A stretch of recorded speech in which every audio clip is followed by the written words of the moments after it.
vous écoutez RTL. Yves Calvi, vous recevez donc ce matin Xavier Mathieu, l'ancien délégué CGT de l'usine Continentale de Clairoy, qui est désormais un personnage de cinéma. Bonjour Xavier Mathieu. Bonjour. Merci beaucoup d'être avec nous et en direct ce matin sur RTL. Il y a tant de choses sur lesquelles on a envie de vous interroger. Précisons d'abord qu'on va vous retrouver avec tous vos camarades dans le film de Jérôme Palto, La saga des Conti, qui sort mercredi dans les salles de cinéma.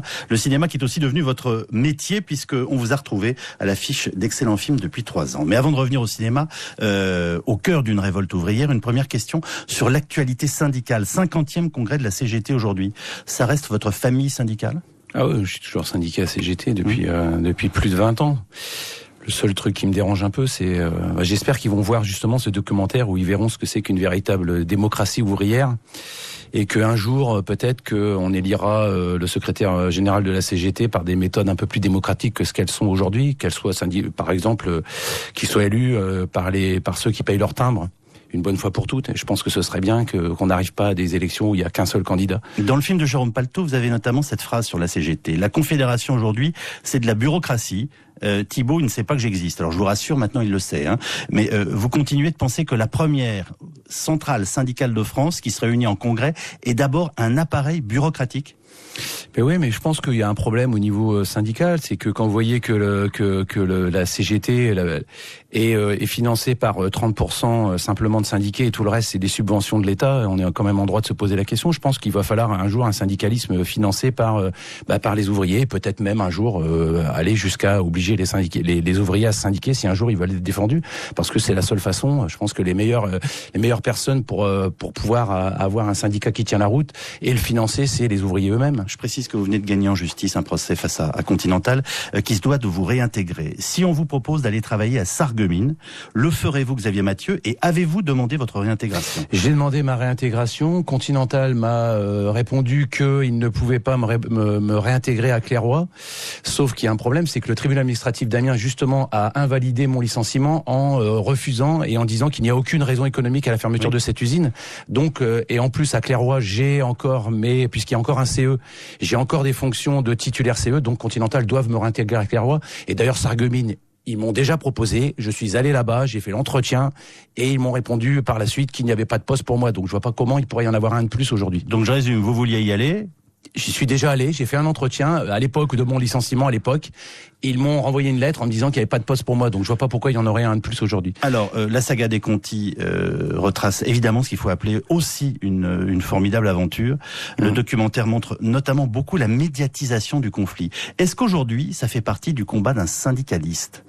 Je pense les caméras, les micros, ce qu'on est en train de faire, vous et moi. Je pense que ce qui a été important dans ce conflit, c'est qu'on a compris, moi le porte-parole avant tout, je pense que j'ai compris que le rôle des médias, j'ai compris qu'ils avaient leur métier, moi j'avais des choses à faire passer, que c'était du donnant-donnant.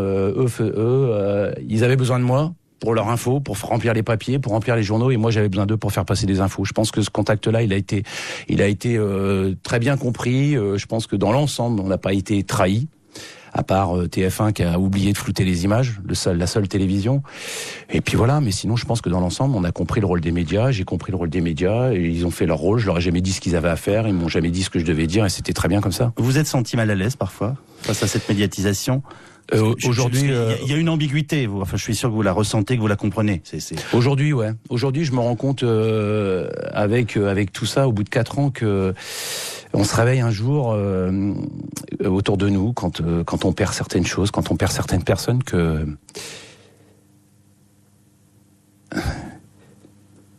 4 ans c'est long et que j'ai l'impression aujourd'hui que ma vie ne m'appartient plus. J'ai besoin aujourd'hui de reprendre ma vie en main parce que j'ai perdu tous ces petits plaisirs que j'avais avant, aller à la pêche aux champignons.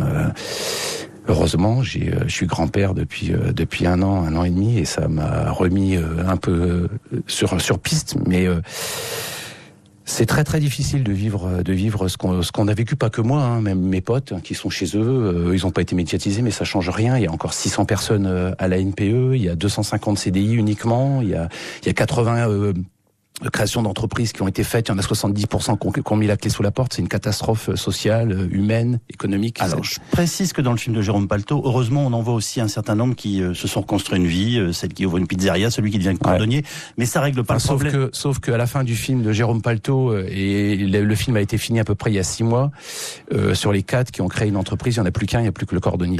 En écoutant votre émotion, il y a un instant, je me disais, mais en fait, il ne s'est pas fait une nouvelle famille professionnelle au sein du cinéma, où par ailleurs, il est accueilli avec beaucoup de bienveillance.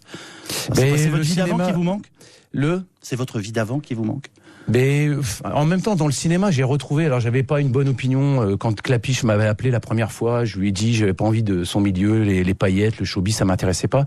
Mais j'ai quand même retrouvé à l'intérieur du cinéma ce que j'ai un peu, ce qui s'est passé dans les Contis, cette humanité, et puis faire un film, c'est comme fabriquer un pneu. Tout le monde a besoin de tout le monde dépend de tout le monde, et c'est une solidarité qui est vachement importante. Une réponse très courte, s'il vous plaît. Votre avenir, à vous, celui que vous souhaitez demain, c'est ouvrier ou comédien?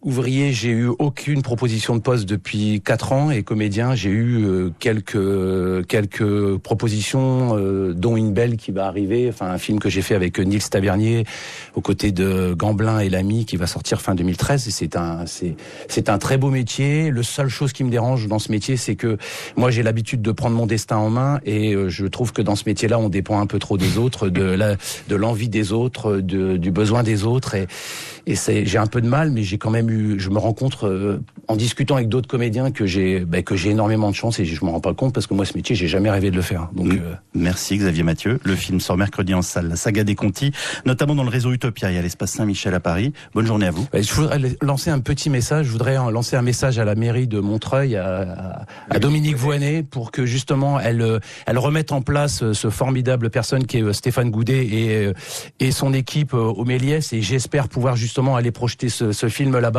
C'est le cinéma de la ville de Montreuil qui connaît en effet des difficultés en ce moment. Voilà. Bonne journée à vous. Merci bien.